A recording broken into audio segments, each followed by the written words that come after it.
Saloons in the Old West weren't just about drinking and playing cards. They were places with their own rules. And if you didn't follow them, you paid a high price. Not with a fine, not with jail, sometimes with your life. Bartenders carried guns. Gamblers watched every move at the table. And one wrong gesture could get you shot before you even finished your whiskey. These are 20 facts that could kill you in a saloon. Fact 1. You couldn't sit with your back to the door. In the Old West, sitting with your back to the entrance of a saloon was basically signing your death sentence. Seasoned gunfighters like Doc Holliday knew enemies could show up without warning. The rule was simple. Always face the door so you can see who's coming in. Wild Bill Hickok followed that rule his whole life. The guy was one of the most feared shooters in the West, survived shootouts, duels, and ambushes for years. But on August 26, in a saloon in Deadwood, the only open seat at the poker table had his back to the door. He hesitated, asked to switch seats, but no one gave it up. He sat down anyway. Minutes later, Jack McCall came in from behind and shot him in the head. The hand Hickok was holding became known as the dead man's hand. Aces and eights. Fact 2. You couldn't touch another man's hat. In the Old West, a hat wasn't just something to keep the sun off. It was part of who you were. Picking up, moving, or even touching a stranger's hat without permission was seen as an insult, as serious as getting slapped in the face in public. And we're not talking about a simple argument. There are real records of men who were killed for exactly that. It might sound like an overreaction by today's standards, but it makes sense once you understand the context.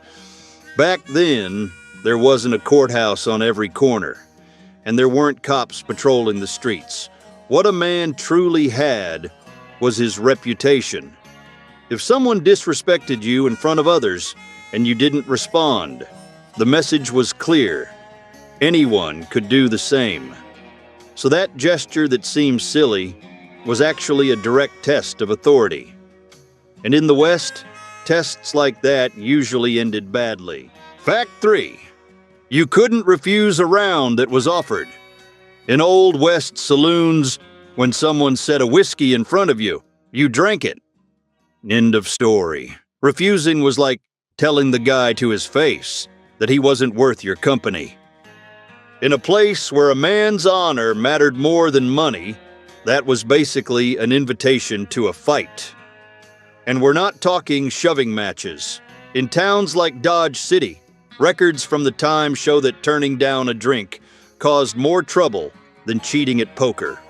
The rule was simple. Take the glass, keep the peace.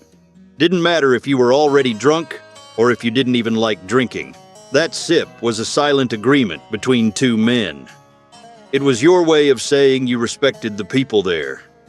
In a lawless territory, that small gesture could be the difference between walking out or being carried out. Fact 4.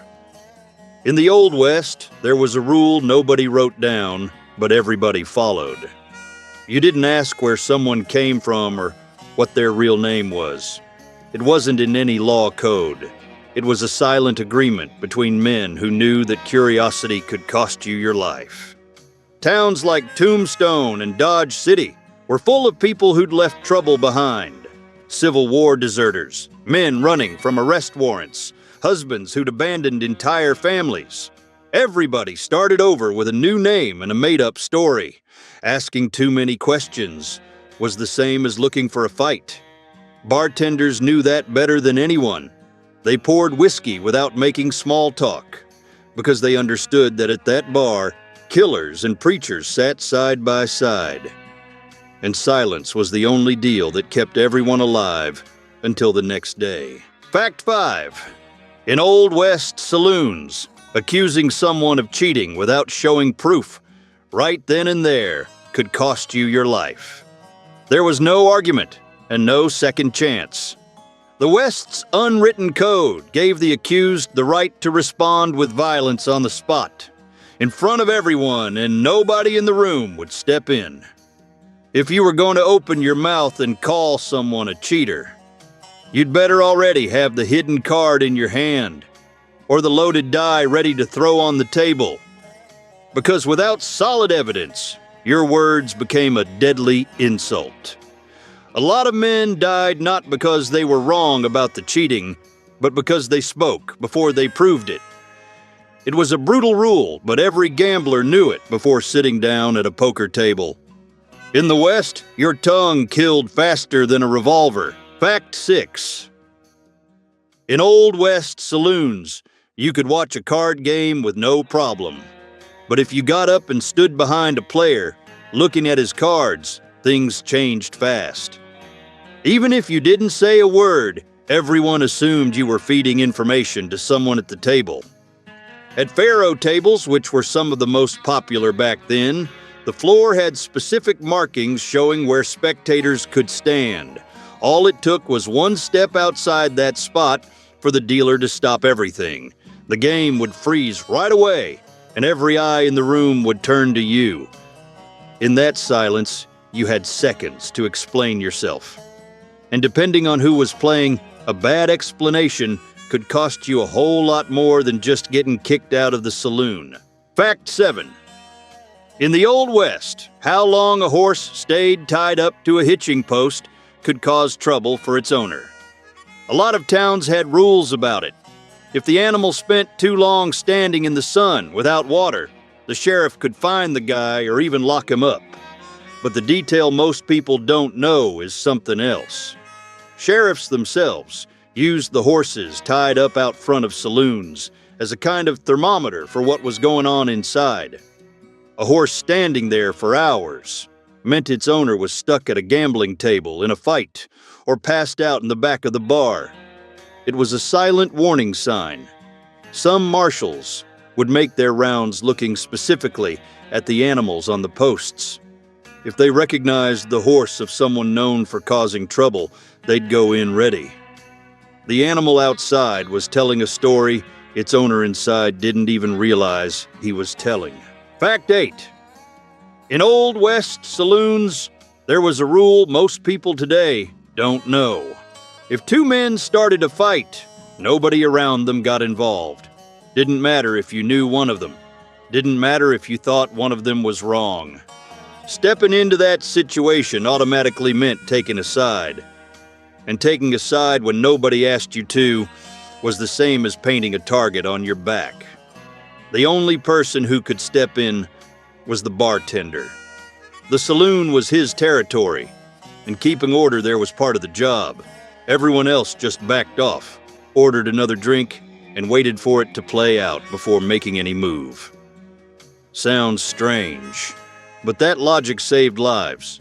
In a place where just about everyone carried a gun, the smart move was simply to mind your own business. Fact 9.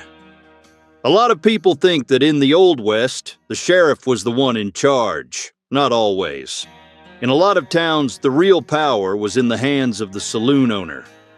This guy controlled the money moving through the area, paid armed hired guns, and often even bankrolled the sheriff's own campaign. In other words, the law depended on him. Causing trouble inside his place wasn't just bad manners. It was picking a fight with the man who decided who stayed and who disappeared from town. He didn't need a courthouse to settle things. One word from him, and you could lose credit, a job, and even protection. In towns like Dodge City and Tombstone, saloon owners were consulted before political decisions. The bartender poured the drinks, but the man in the back was the one who enforced the order. Fact 10. Here's something that goes against everything you've seen in the movies. Towns like Dodge City and Tombstone had laws banning guns inside the city limits. That's right. Once you crossed into town, you were required to hand your revolver over to the sheriff or leave it at the hotel. Anyone caught armed on the streets could be arrested or fined. And you know the famous gunfight at the OK Corral in '81. It started for that exact reason. The Clanton brothers refused to turn in their weapons like the law required. Wyatt Earp and his allies went to enforce that rule. The result was 30 seconds of gunfire that went down in history. The issue was never whether the law existed. It did. The real problem was something else: who actually had the power to enforce it in a land where authority depended on who drew faster. Fact 11. In the Old West's mining towns, gold dust worked as money, but nobody accepted it without checking the weight right there. Every saloon had a scale on the bar, and your payment was weighed in front of you. Now here's the part most people don't know. Bartenders would purposely grease up their fingers. When they handled the gold dust, a small amount would stick to their hands. Not enough for anyone to notice in a single transaction. But multiply that by dozens of customers every night, and you get the idea. By the end of the week, that buildup of gold turned into a pretty nice profit. It was a quiet theft happening right in front of everyone. Nobody tossed gold on the bar and walked away. If you did, you'd end up paying a lot more than you should for your drink. Fact 12. In Old West saloons, the bartender wasn't just the guy pouring whiskey. He was the one who really held all the information in that place. He knew who owed money, who was armed, who had beef with who, and who was lying about their real identity. Calling that guy a liar in front of everyone was a mistake that could cost you. Not necessarily with a bullet, but in a way that was almost worse. He could simply refuse to serve you, spread the word that you were trouble, and make sure no other saloon in town would take you in. In a lot of small towns, losing access to the saloon meant losing access to deals, news, and even a place to stay. The bartender controlled all of that without ever needing to raise his voice. If you understood the rules, you kept quiet and drank in peace. Fact 13. In Old West saloons, most shootouts didn't start with words. They started with a gesture. In a place where just about everyone carried a revolver, there was a rule nobody had to explain. If you touched the grip of your gun during an argument, that was taken as a statement. Didn't matter if you were just adjusting your holster or scratching your waist. The guy across the table wasn't going to stop and ask what you meant. He was going to react. And reacting in the West meant drawing first. Historians who studied records from sheriff's offices and newspapers from the time found something that surprises a lot of people. Most deadly confrontations in saloons didn't have any verbal threat before the first shot. It all happened because someone moved their hand the wrong way at the wrong time in front of the wrong person. Fact 14.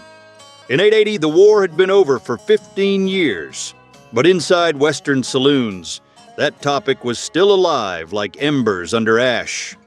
A lot of men drinking side by side at the same bar had fought on opposite sides. Ex-Confederates and Union veterans shared the same whiskey, not because they'd forgiven each other, but because the West was the only place they could start over. The problem was, alcohol loosened tongues. A joke about Gettysburg, a comment about which side was right, a simple mention of a general. Any slip-up could turn a quiet night into bloodshed. Smart bartenders learned to change the subject the second the talk headed that way. Some saloon owners even posted rules banning war talk. The national wound was still open, and at those bars, one wrong word was enough to prove it. Fact 15. Poker and faro kept saloons running. Without the gaming tables, a lot of owners would have just closed their doors.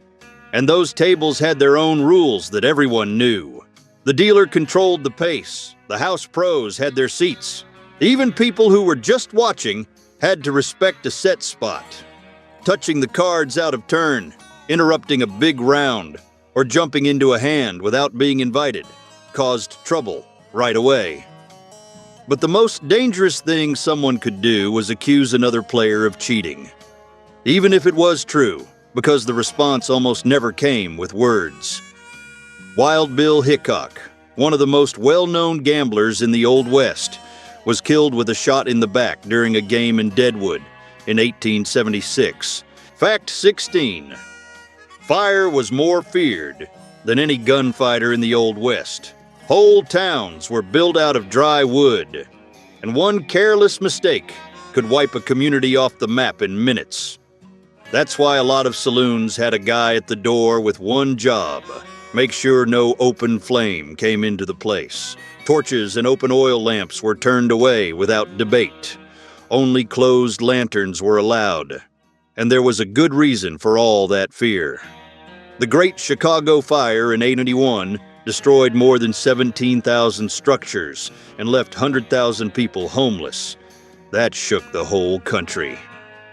Now, imagine Western towns where just about everything was made of wood and there was no fire department.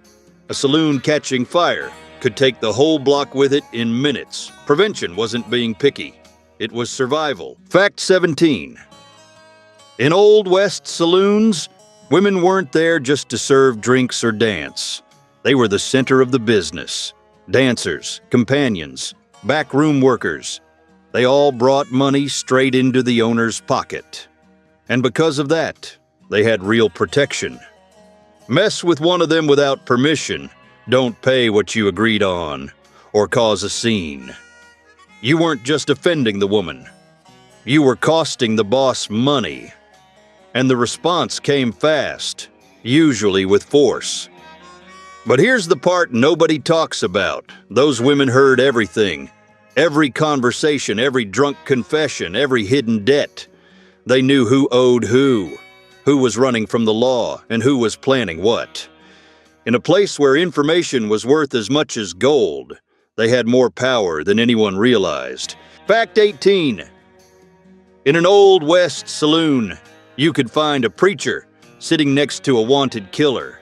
Cowboys, miners, professional gamblers, sheriffs, and fugitives shared the same bar. And you know what kept that from turning into a bloodbath every night? A rule nobody had to write down: mind your own business. Staring down a stranger was the same as asking for a fight. Asking what was going on at a card table could cost you. Jumping into a conversation without being invited, that was already reason enough for someone to draw a gun. There was no courthouse in there. Justice was immediate. The guy who lasted the longest in a saloon wasn't the toughest or the fastest on the trigger. It was the one who knew when to stay quiet, look at his own glass, and act like he didn't see anything. Fact 19. Inside an Old West saloon, there was a rule nobody had to explain twice. If you jumped up and ran out the door, you'd just created a serious problem. Everyone inside took that as a sign of danger. Maybe an ambush, maybe the law showing up, maybe someone about to start shooting.